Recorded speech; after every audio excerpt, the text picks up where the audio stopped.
Hello, friends. Welcome to our two-episode Citizen Arts podcast, Liberty versus Tyranny, Czech Views on Ukraine Freedom and Democracy, Shaped by Strife with Russia. Hi, I'm Jim Gabbe. No place in Europe has been more at the center of the confrontation between Western liberal democracy and Russian totalitarianism than what we now know as the Czech Republic. In our first episode, we discussed the Czechoslovak experience with democracy pre-World War II, which dates back to the 19th century, and then the post-World War II era, which turned into the Cold War, a roller coaster with tragic, then glorious consequences. Czechoslovakia behind the Iron Curtain with a communist puppet government.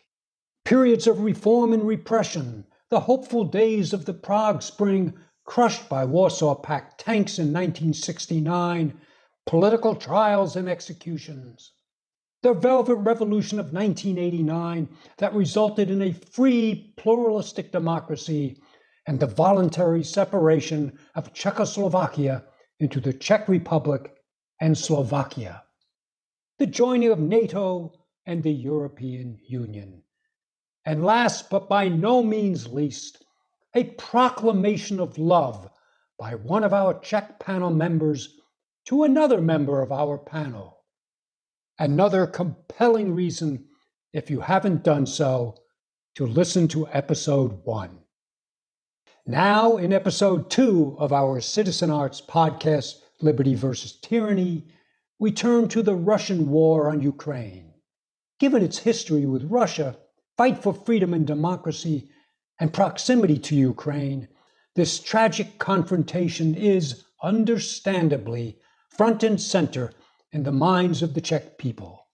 Indeed, there are striking parallels between the Czech Republic and Ukraine experience, notably a growing orientation toward Western Europe and democracy, and a brutally repressive response from Russia.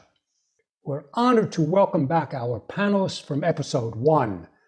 Jan Kavan, a student leader during the Prague Spring, later foreign minister, deputy prime minister of the Czech Republic, and signatory to its NATO membership.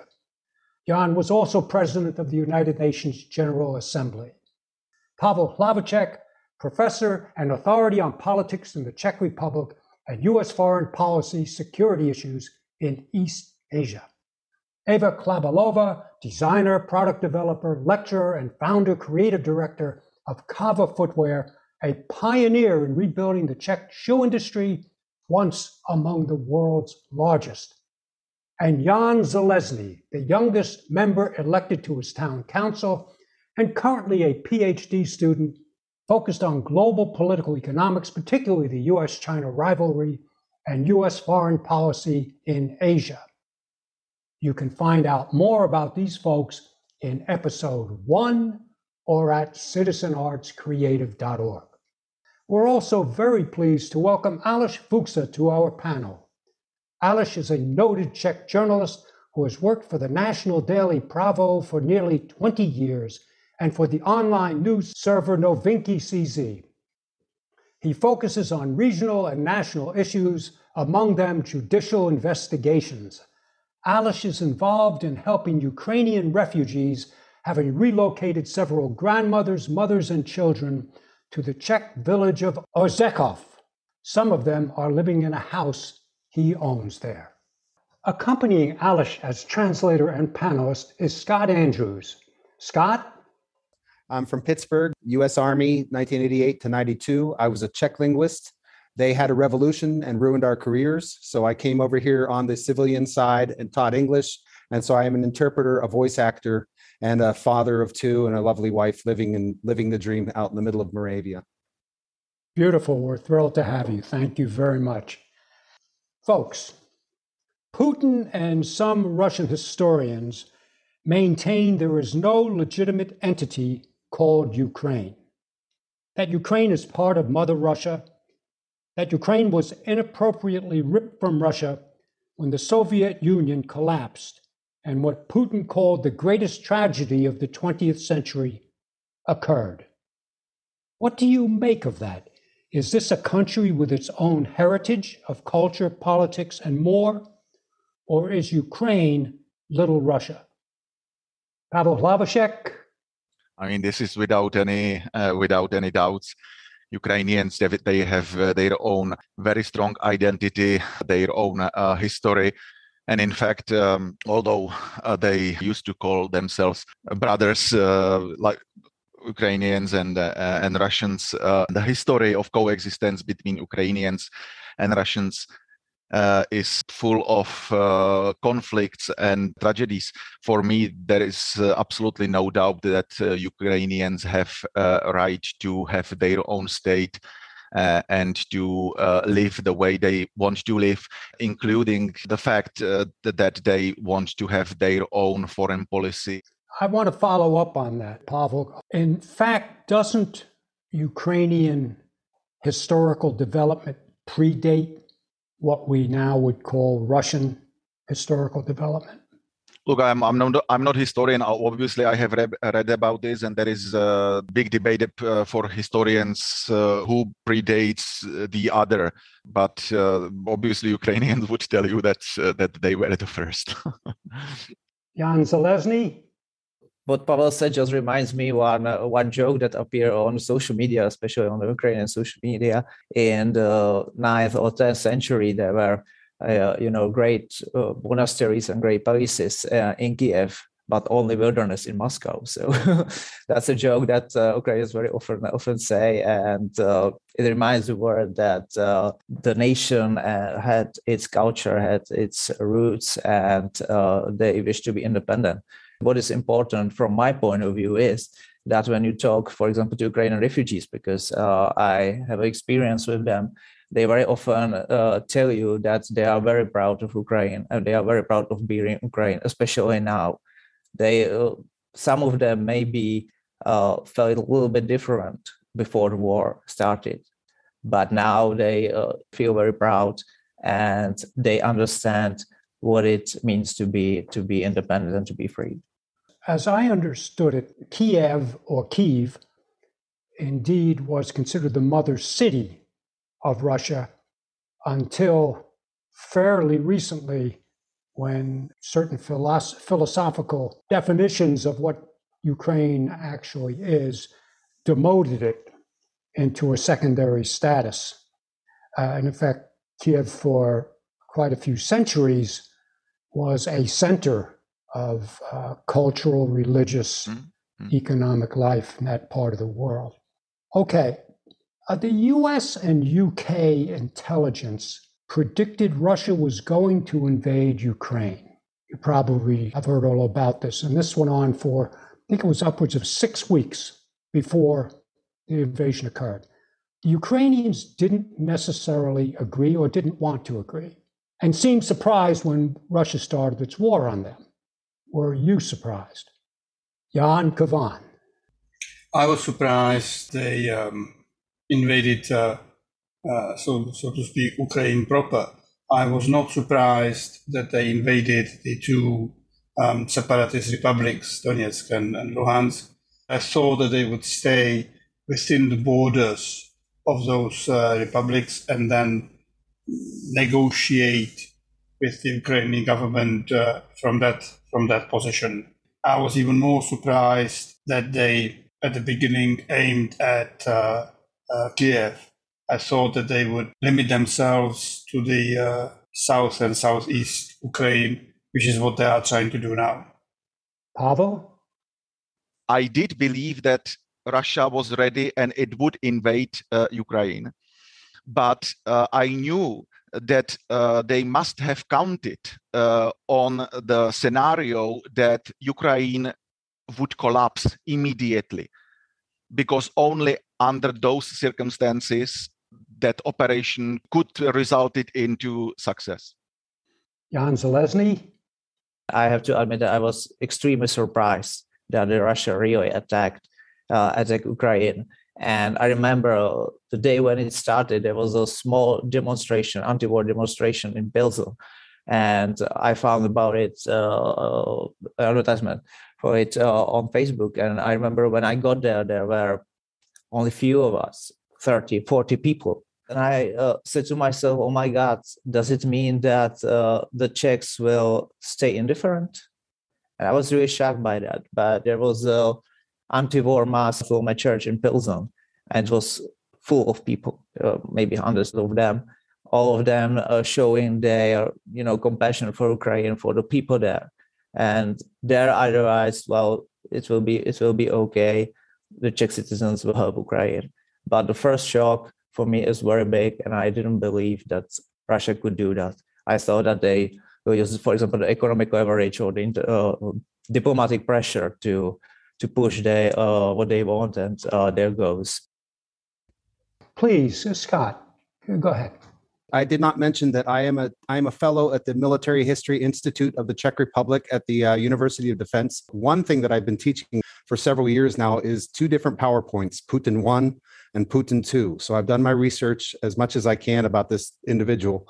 And even I, expecting that he was a bad guy, had no idea that this would happen. I'm only happy that I passed on knowledge about this individual, Putin, in the frame of, know thy enemy.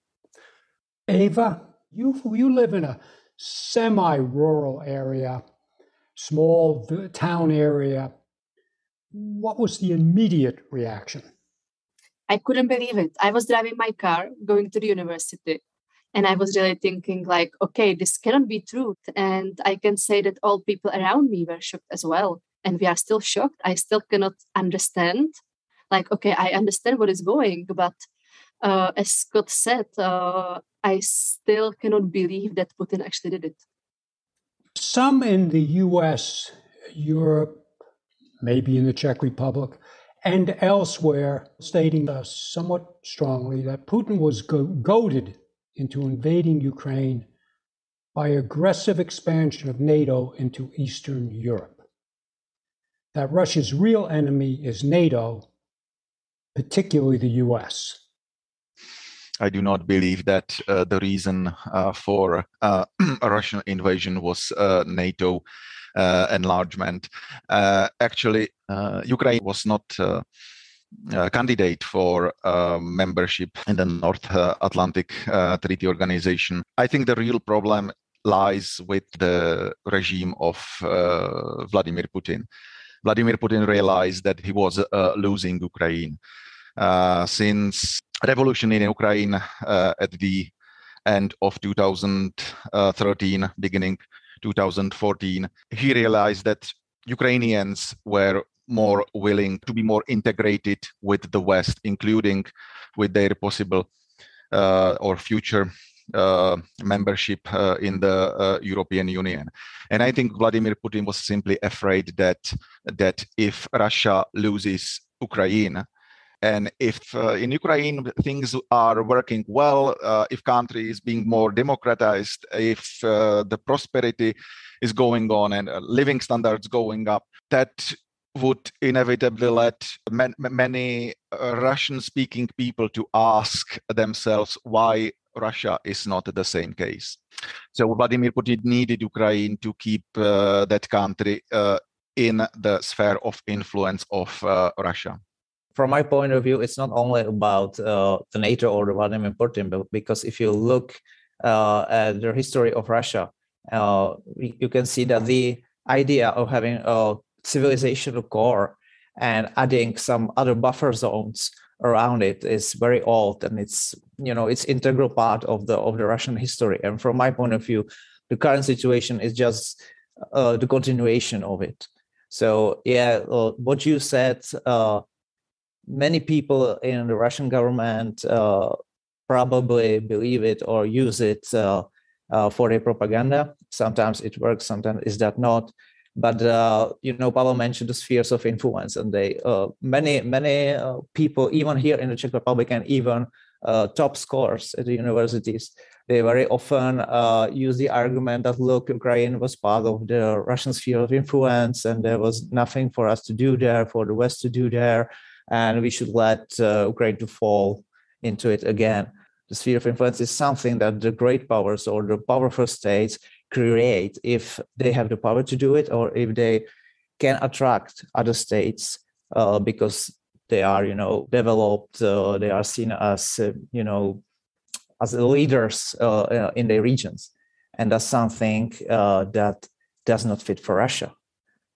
Russia has never been seen as the leader or something in a positive way, as a leader in the region, not only by Ukrainians but by other people for example, in Georgia, in Moldova, and others. So that's the main problem from my point of view.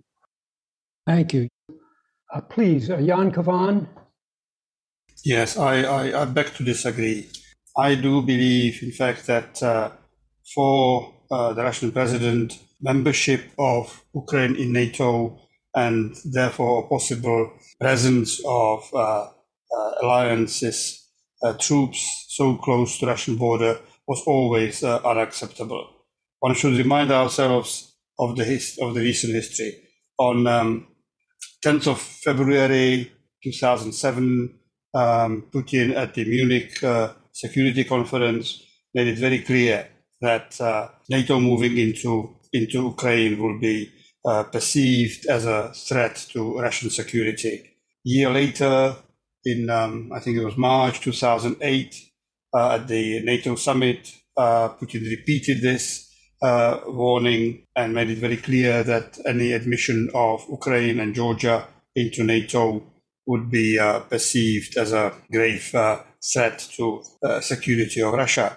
And I was surprised that the United States ignored this completely, and only 2 months later, at the Budapest conference of NATO, announced the intention of admitting Georgia and Ukraine into NATO. And in fact, President Joe Biden promised Ukraine a membership of NATO as late as December last year. It was only in March this year, in fact, after the Russian invasion started, that the NATO General Secretary Jens Stoltenberg admitted that admission of Ukraine into NATO was never on cards. I was sorry that he didn't say this 3 weeks earlier. It might have prevented the invasion, although I'm not sure. And one remark on the spheres of influence. I agree with what was said. Spheres of influence are not something given, but they do exist and have existed in this world for a long time. The Brezhnev Doctrine was very similar to the Monroe Doctrine, and the United States is also well aware that it needs a cordon sanitaire, a sphere of influence. In fact, in 1962, Khrushchev found out for himself when he moved Soviet missiles onto territory of Cuba, and JF Kennedy made it very clear that this is unacceptable. And Fidel Castro was not even so stupid to even ask for Cuba to become members of Warsaw Pact. And in fact, the world was close to nuclear war then, and Khrushchev understood that and withdrew the Soviet missiles from the territory before a dangerous situation could have arisen.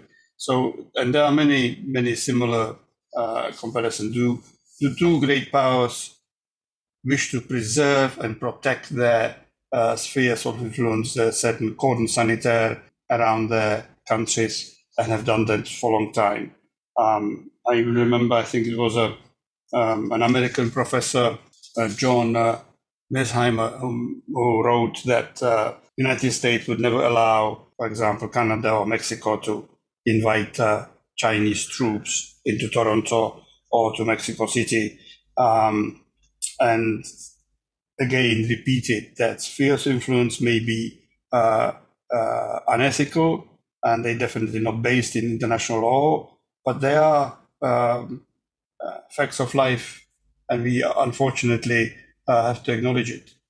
I would disagree with some points Mr. Kavan mentioned. We would have to start with the question, why has NATO enlarged to the current numbers?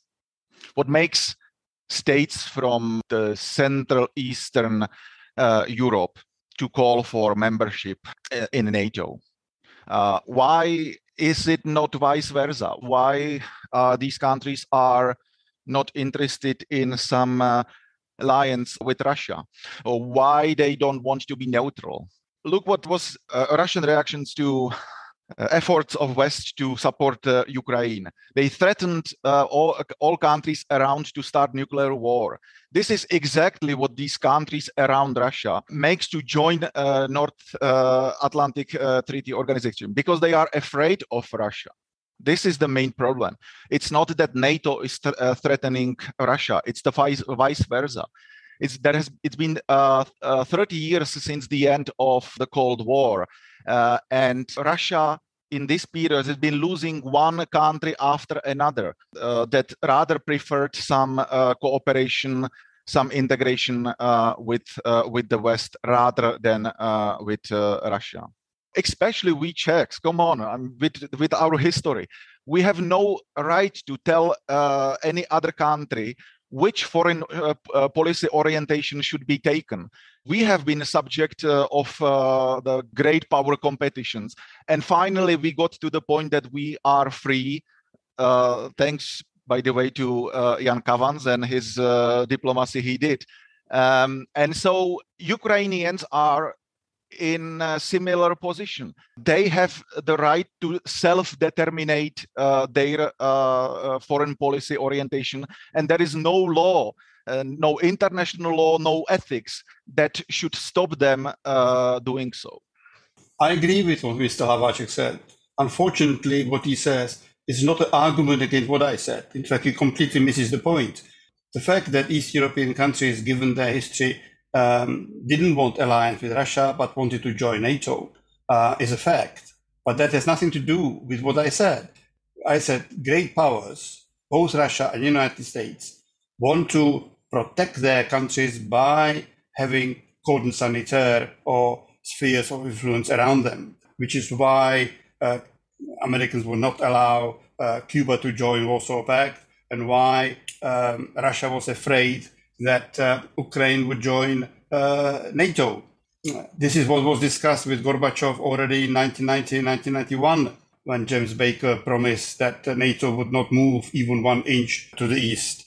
I discussed it myself with Gorbachev, and he then naively believed in the sincerity of James Baker, George Bush, and Chancellor Kohl. But that has nothing to do with it. This is a side issue to the one I discussed, which is that Russia made it very clear for at least last 15 years that they are afraid of NATO troops being so close to their border, and that they don't want Ukraine and Georgia to join NATO. They didn't say they need to remain in their spheres of influence. They were prepared to respect certain neutral status, similar to Finland or Austria and so on. But they made it very clear that it's the possibility of having offensive weapons installed on Ukrainian territory. This is what was the main argument for at least 15, 16 years. Well, if I may, well, a lot of things have been said. Mr. Kavan mentioned the Bucharest NATO meeting. He also mentions the speeches of Vladimir Putin. But let me say just few basic and very short points. First, it is not only about Ukraine. Putin, before the war, had mentioned and said that he wished NATO to pull back into the borders that were established in the 1990s, before the enlargement of the NATO, before the Czech Republic, Poland, and Hungary entered it. So his argument wasn't only about Ukraine, number one. And number two, if you look at the security situation in Eastern Europe, and if you compare it with the history of Russia, then you can say that in the last 30 years, Russia has enjoyed the best security situation it has probably ever had, because there was no country ready to invade it. There was no country leading war with it. Of course, there were small skirmishes and small wars like with Georgia, but Russia started them. It was the Russian intention of Moscow to start that. And point three, as far as I know and as far as the public records known, there were no offensive NATO weapons, no offensive NATO systems in the territory of Ukraine. Ukraine was not about to enter the NATO, and there were no threats of using the force against Russian people, Russian border, or the Russian state from Ukraine or from the NATO states. Thank you very much. One of the things that has perplexed me about the conversation that continues to rage about this issue that you are all speaking to so well is the Ukraine factor itself. Ukraine had a choice. They could have rolled over. They could have pulled back. They could have said, we're not going to take on the Russian bear, so to speak.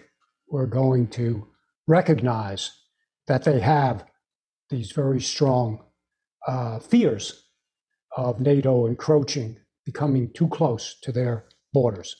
But the Ukrainians didn't, for them, I think it was the same as it was for Russia, encroachment.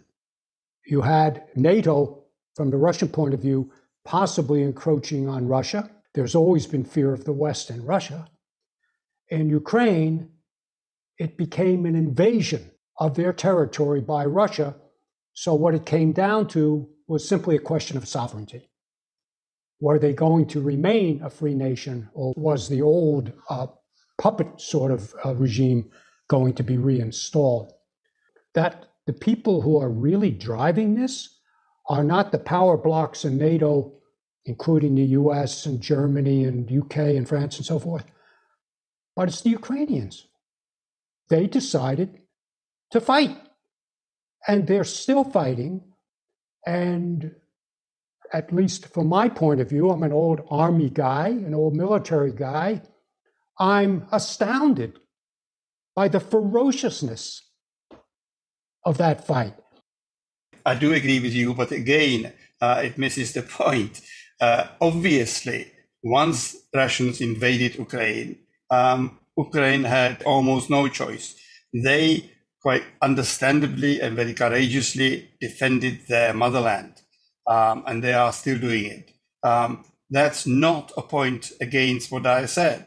I was hoping that Zelensky or any other Ukrainian leaders would negotiate with the powers to be and with Russia before the invasion, during the last 15 years, when Russians were voicing their fears and their anxieties about their own security situation.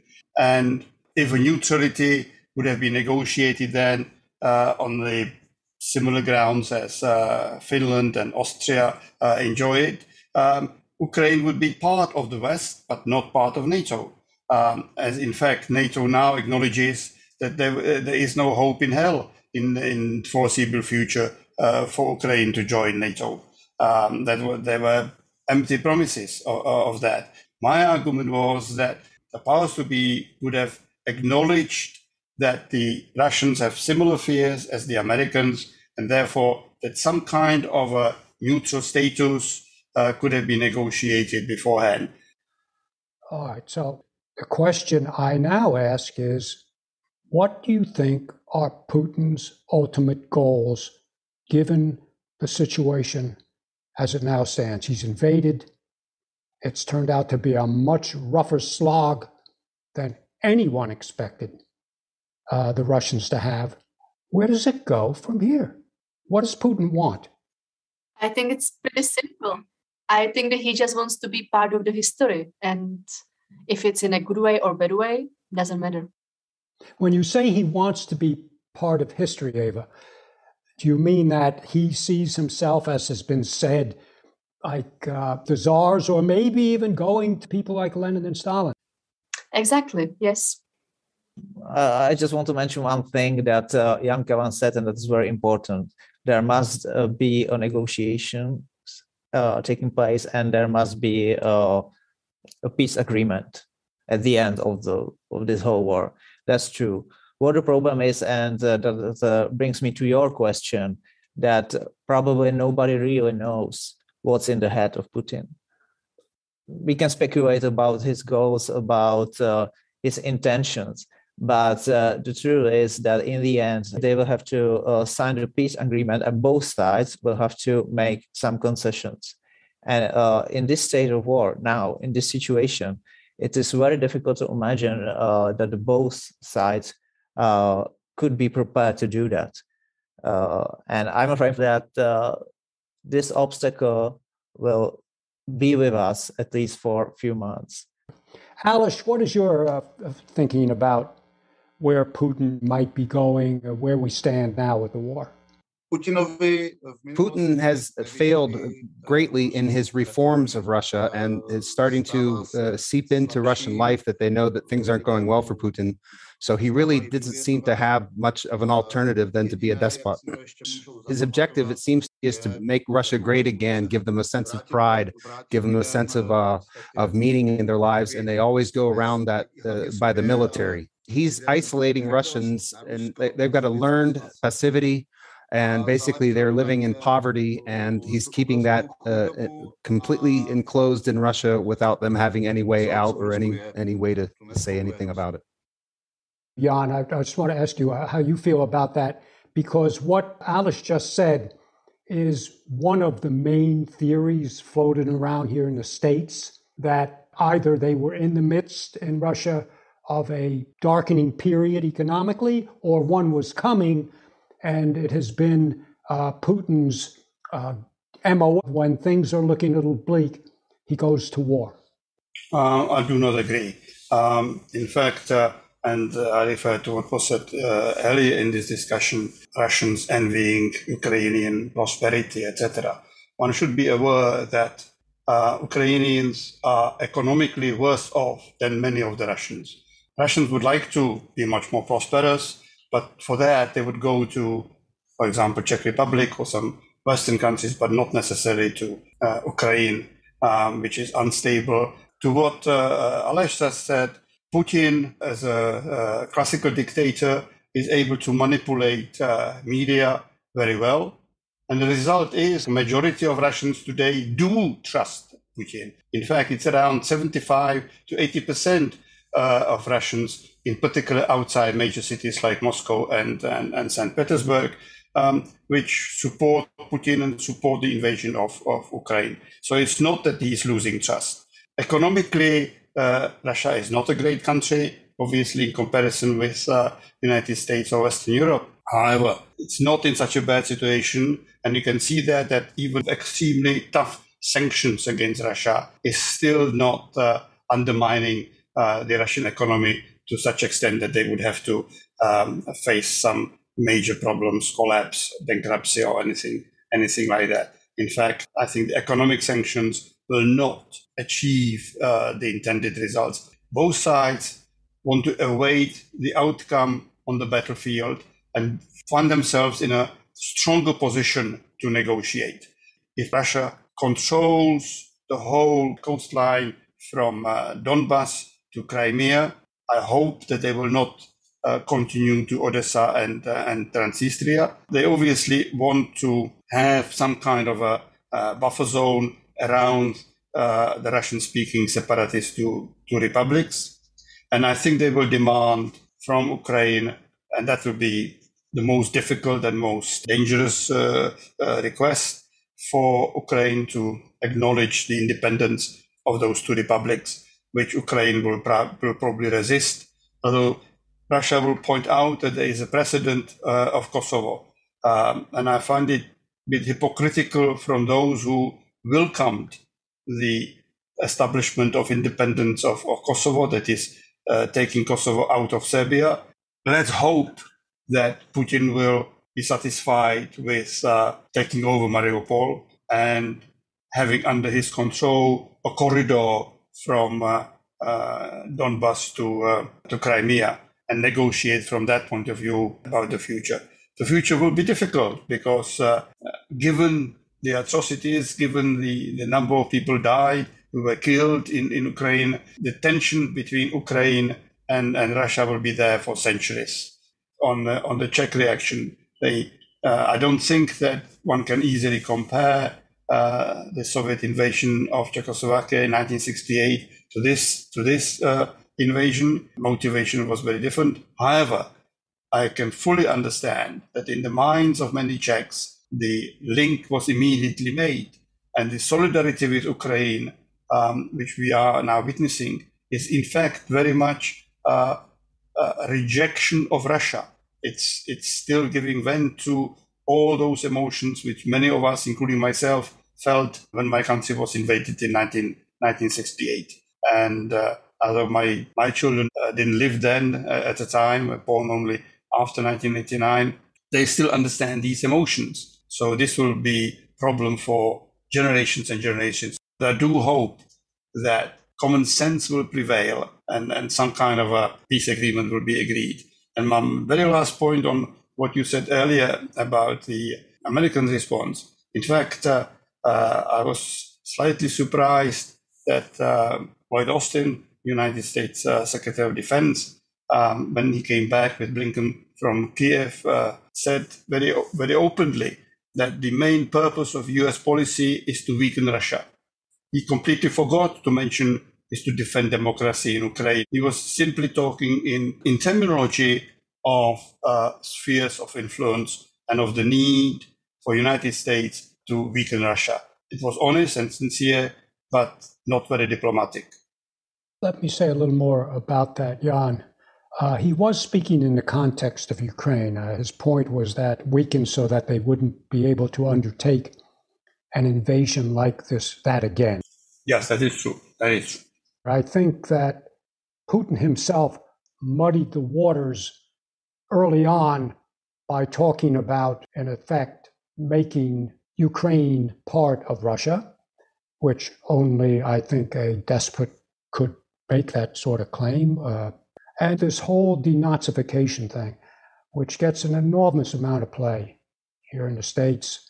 Sergei Lavrov just brought it up recently vis-a-vis Israel. It's a non-starter for a lot of Americans who, like the Europeans, fought a war that in large part was about racial identity.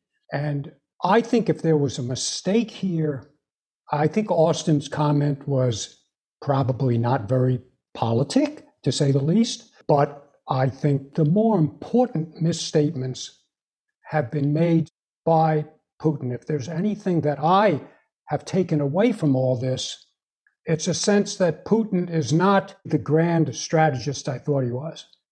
Some of his comments have been absurd. Why would he couch this in mystical language of Russian greatness? It does bring back memories of Hitler and so on. And when the atrocities occur, reinforced that whole point that this is somebody who, in his sense of omnipotence, simply feels he can change the realm, so to speak, turn people into what they aren't, make them something else. It played very readily into that whole realm of the despot, the autocrat, the tyrant. And if he had other motives, like more diplomatically, I'm concerned about NATO, guys, I don't want you to come so close, I don't think he made that point very well. He may have been talking about it for some years, but in the event, when the invasion occurred, what he was talking about in his own country, which was certainly being reported in the West, was something different. It wasn't about necessarily NATO expansion. It was that Ukraine doesn't belong to itself. It belongs to us. And they are run by a bunch of bad guys, and we're going to get them the hell out of there. So I'll just leave that there. I do want to ask this. Has the war revealed anything about Russia that we didn't know prior? Alish? My mother experienced the Second World War. She experienced both the German invasion and the Russians, and the inhuman behavior of the Russians. My mother's two older sisters were raped, for example, by Russians. History is repeating itself, and how can we imagine that some neighbor can say, "This your yard is now my yard," and for them to unleash such brutality? In other words, to paraphrase, we know Russia already, how they are, or the government at least. I agree with you. that many Putin's remarks are totally indefensible. I also agree with you that when Putin first justified it with the request that Ukraine will be demilitarized and denazified, that this was very silly indeed. Something that I didn't have awareness of, and many commentators here in the States were surprised about, was the Russian military ineptitude. I don't want to take anything away from the Ukrainians for the way they fought or the weapons that they have received. It's been the way they've applied those weapons that really matters. But the Russians have really taken heavy hits to the chin, so to speak. And nobody was expecting that. I think the general feeling here was that Ukraine would fall very quickly. In episode 1 of this discussion, Eva said that Václav Havel, the first president of the Czech Republic, said the problem with Russia is it doesn't know where it ends. I'm not saying that Václav Havel always got it right, but he did say this. And I just want to use this as a sort of an opening to ask, do you think other European countries, notably the Czech Republic, are at risk given the situation in Ukraine? One of those things I have learned from this war in Ukraine is lack of European leadership. The response of European leaders, mainly those leaders of, let's say, great European powers. You mean be specific? Well, like Germany and France, but also at the, let's say, institutional level, the leaders of the European Union. The response was simply too slow and sort of vague. You have very few conflicts that is so strikingly black versus white or good versus evil. There is one state which is attacked by an autocratic dictator. You know where you should stand, who you should support under these circumstances. Yet the reactions of European leaders was so slow and unwilling to openly and fully stand with the victim. That is really disappointing. Yeah, it's a very interesting point, Pavel. I mean, I'm wondering how much morality really enters into discussions of international politics and diplomacy. I would like to think it should be center stage, but by goodness, again and again, I'm disillusioned in that. I'm going to ask Jan Kavan, who certainly has spent a lifetime in diplomacy, whether morality matters here, whether in the end all those deaths on both sides will have been in vain. There's going to be some kind of diplomatic solution, and then that's it, folks. We move on from here. I repeat, I believe that there can only be a diplomatic solution, not a military one. Neither side will totally militarily win. I think that's very obvious. And I agree with you that Russian army shown a fantastic ineptitude, in particular at the beginning of the invasion. Morality should play a role in foreign policy and in diplomacy, but its role is very, very limited. One should follow such intention and ensure that the aspect of morality, ethics, and human rights are respected. But this war is definitely not about ethics or morality, unfortunately. And therefore, as I said, the outcome will be very difficult. Negotiations will be difficult, not only because of the issue, but also because of so much blood that was spilled. I'd like to ask Aleš what he feels is what would be the best way for this war to end for the people of the Czech Republic.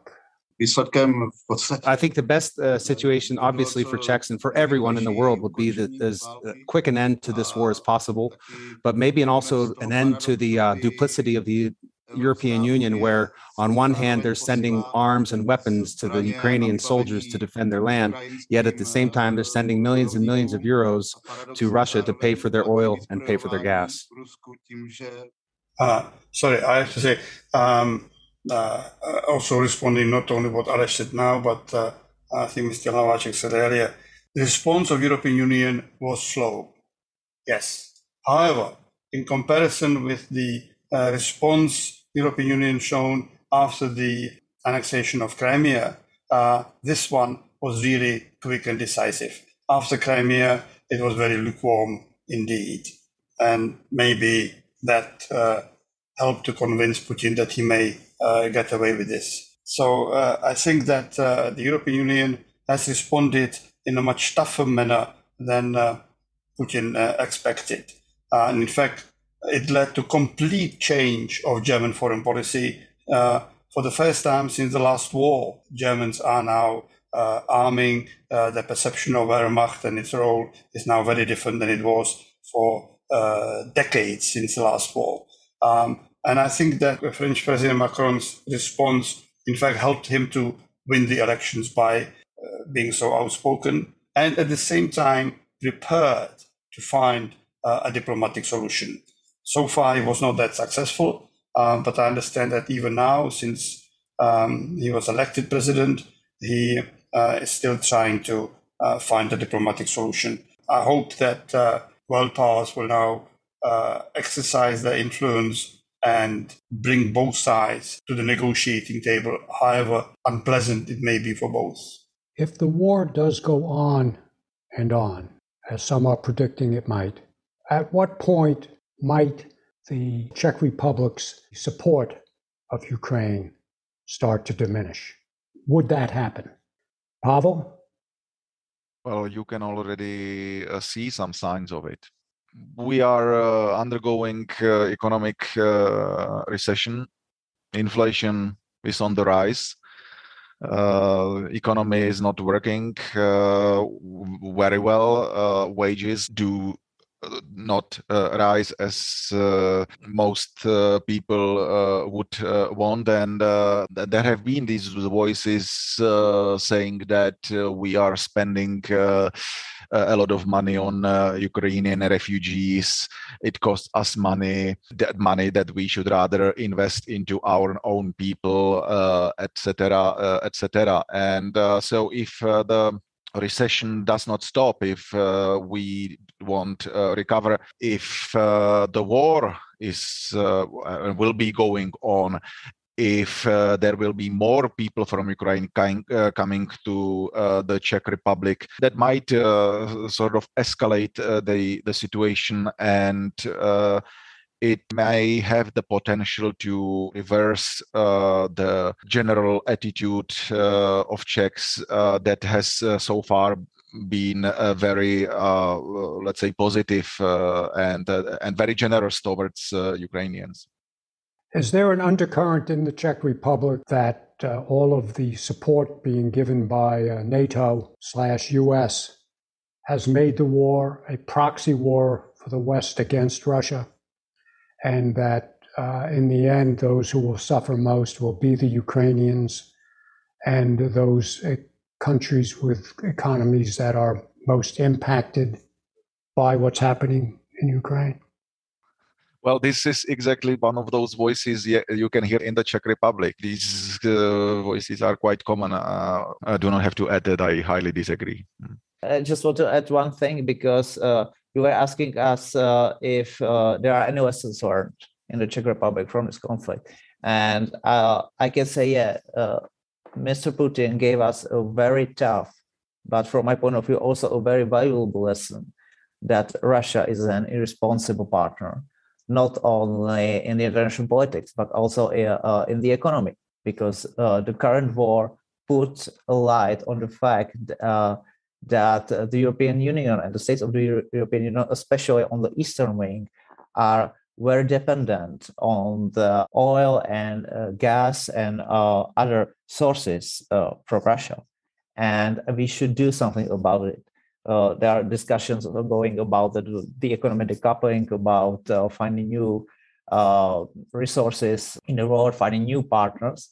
This whole process is something that had been unimaginable before the war started. And it's not only about the current economic situation, which might be tough for people in the Czech Republic and mainly for the businesses in the Czech Republic. What sort of dependency does the Czech Republic have on Russian energy? Well, the main point is the supply of gas, for example, because the Czech Republic, and not only the Czech Republic, but also the other bordering states like Slovakia, Poland, Hungary, we are almost absolutely dependent on Russian gas. We mentioned sanctions. Sanctions have some limitations. They are slow in their effect, and they have many other, well, let's say negative aspects. But the problem is, and that's the discussion in the European Union now, is how to create the sanctions in a way that hurt Putin or Russia, but how to prevent them to hurt us, our economies. This leads to my final question, and that is how the Czech Republic goes forward with Russia once the war is over. I agree with Angela. In terms of gas, the Czech Republic is one of the three countries which are 100% dependent on Russian gas. And it will take, according to the current Czech government, about 3 years before we can find alternative sources, probably buying from US LNG, but that means also constructing our own terminals, and up to then being dependent on Germany.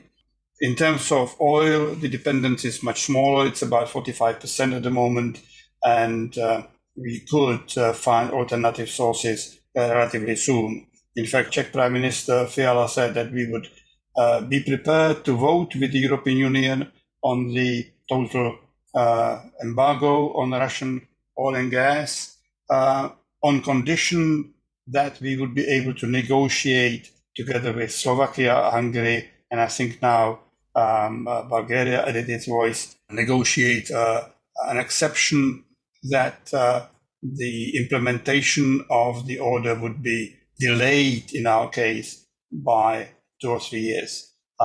That makes it very clear that irrespective when the war will finish and how it will finish, that in long term, the decision has been taken to cut our dependency on Russian energy. Yeah, if I may just add one point, and for me, it's very important because in all these discussions, we look at the current situation as a very problematic one, and it is. On the other hand, this situation gave us the opportunity to really think deeply about our economy, about our way of life, about our national security, and about the changes, or let's say the modernization of the whole European Union. And that is something that, from my point of view, is very, very valuable. Even in this madness, there are things that I find positive for the future, not only for the Ukraine, but also for the European Union and for the Czech Republic. I absolutely agree that crisis can also be a big opportunity for all of us. And that's, I believe we should remain positive, not COVID positive, but positive mentally. So actually this is a good, I guess this is a good question for Eva, because she can see some reactions in terms of her clients, how many shoes and where she produces or she sells, the impact of the war on her business, I mean. Yeah, definitely. The impact is really big. I can really see that orders went down, like I would say 30, 35%.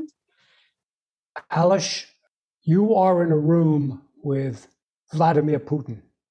What would you say to him about the war? I would tell him thank you for waking us up in Europe to realize what democracy means and how we have to fight for it. And moving forward, that you've got us into such a state of solidarity. We didn't have it and we have it now. And so thank you. We have a term in Czech, it's called defenestration. We as Czechs, we know what it's like to throw people out of a 4th-story window. So that would probably be my next step after thanking him. Jim, if I can, I would tell him, "Idi na chuj."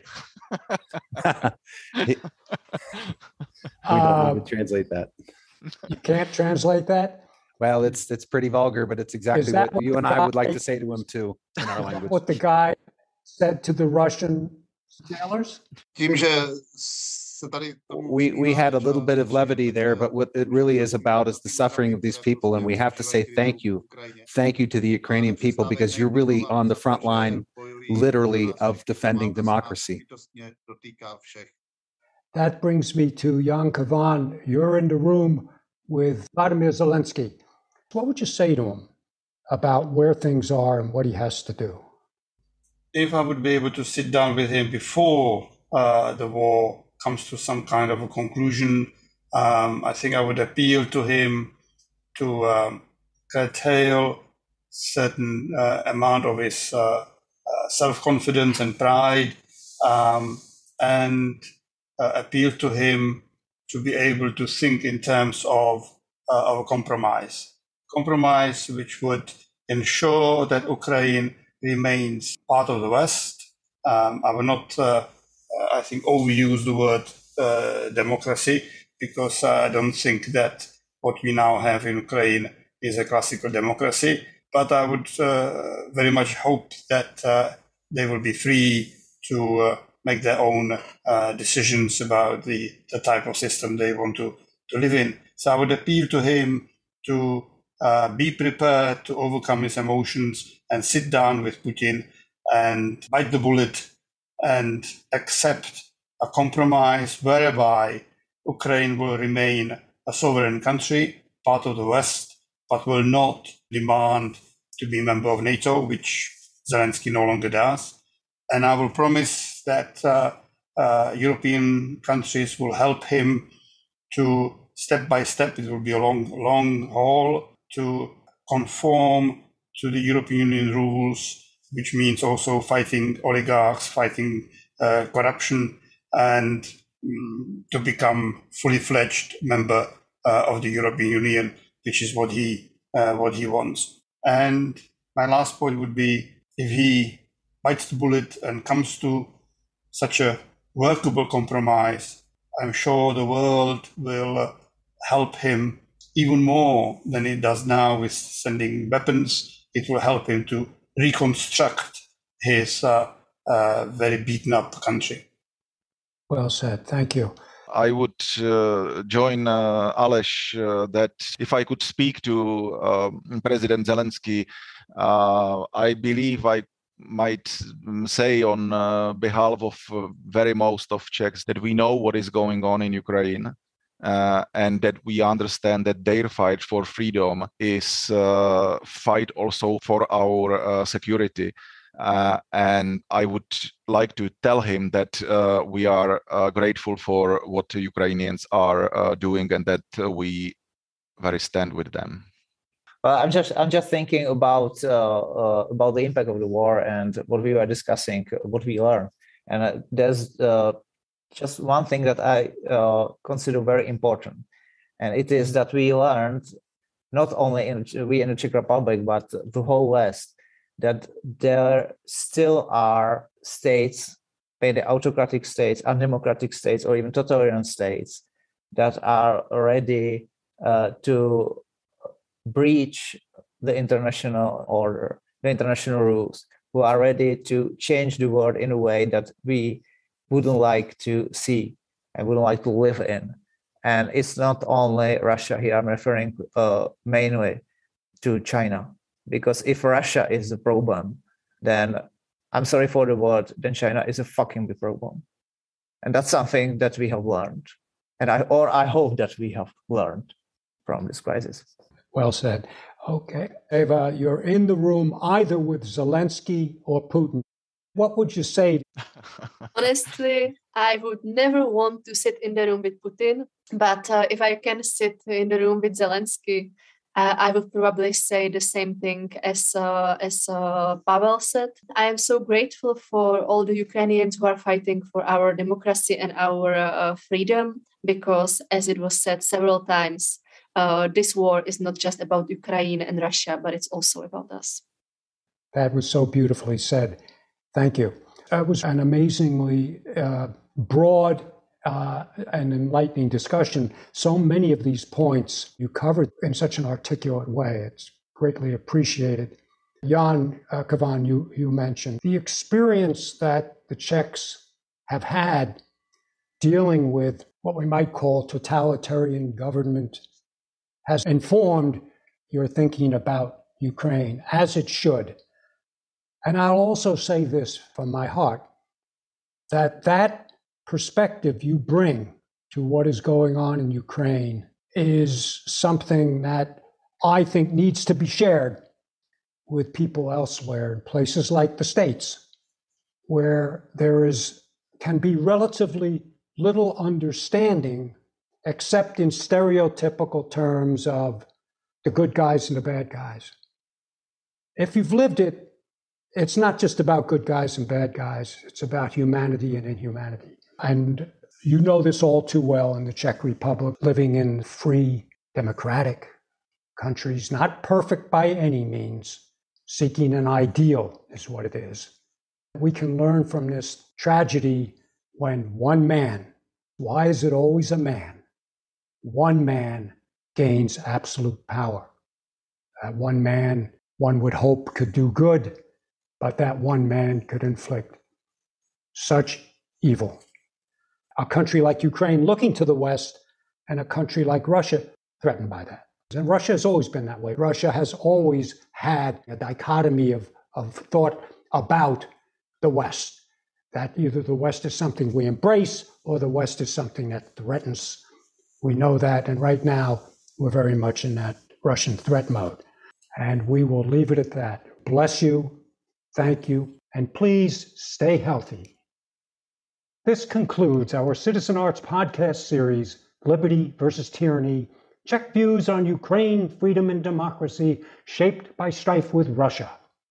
We are so grateful for the thoughtful, wise perspective of our panelists. So wonderful and impressive.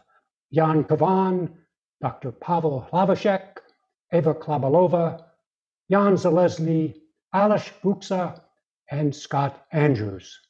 Jim Gabbe is director and moderator. Jeff Lewis is technical director. Jill Gabbe is executive producer. Citizen Arts will soon present a related podcast series on the intensifying competition between the most powerful nations in world history, the United States of America and the People's Republic of China.